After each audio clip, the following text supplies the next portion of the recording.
J'ai appris, comme tout le monde,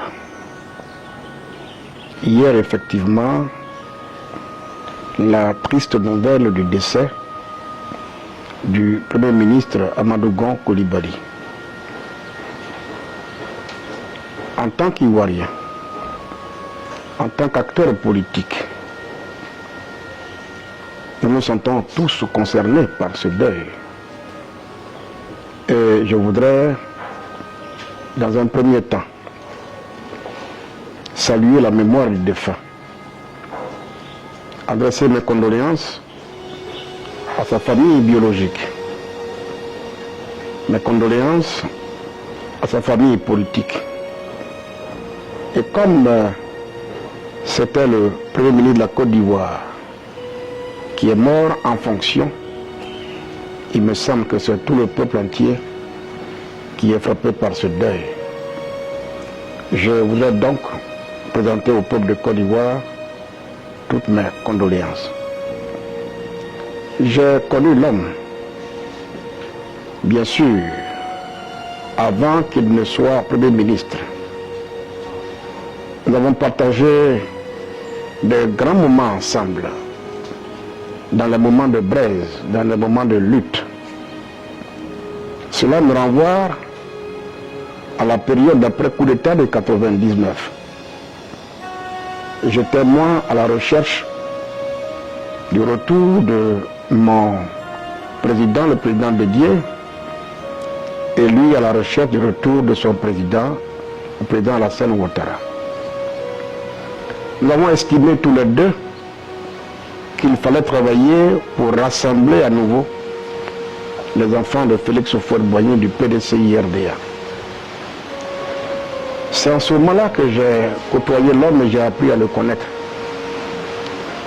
Nous nous retrouvions nuitamment au domicile de sa petite sœur, l'épouse actuelle du président de l'Assemblée nationale, le président Amadou Soumaoro. Son épouse s'appelle Binta. C'est chez Binta qu'Amadou Gon et moi nous nous retrouvions nuitamment pour travailler sur l'axe de la réconciliation entre le président Ouattara et le président Bédié. Quand nous finissions, très tard d'ailleurs, lui était chargé de rendre compte au président Ouattara et moi de mon côté de rendre compte au président Bédié. Un jour, nous nous sommes retrouvés dans le gazon là, autour de 3 heures du matin. Et puis il me dit, mais jeune frère, si le général Gueye nous retrouve là, maintenant qu'il nous demande ce qu'on fait ici, on va dire quoi? Et on s'est mis à rire tous les deux. Nous ne travaillons pas contre le régime, nous travaillons à mettre ensemble deux enfants qui ne devraient pas se diviser, se séparer hier. Et nous passions la nuit sur le lit de Binta.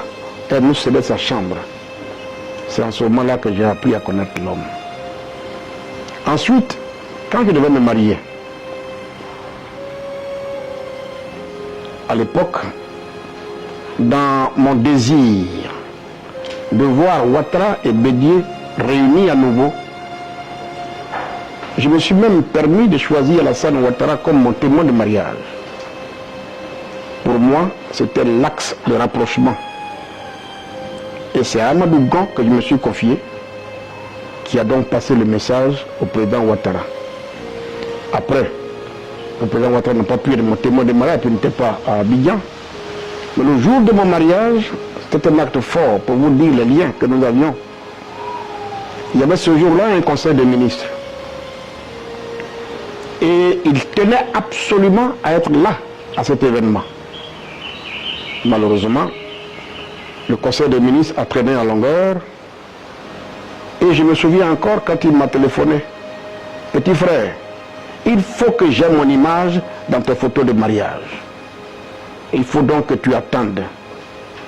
Je revois sa silhouette.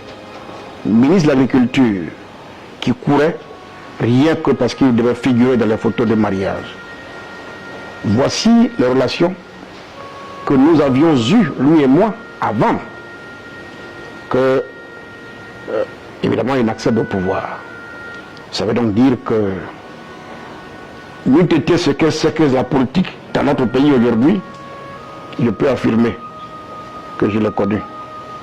La Côte d'Ivoire perd en sa personne un homme de devoir. Un homme de devoir. Le président Ouattara dit que c'est un homme de loyauté, oui. Des gens qui sont fidèles, qui sont loyaux. Il a eu un idéal au RDR, il y a cru jusqu'à sa mort. Eh bien, je le dis respect et je m'incline devant sa dépouille.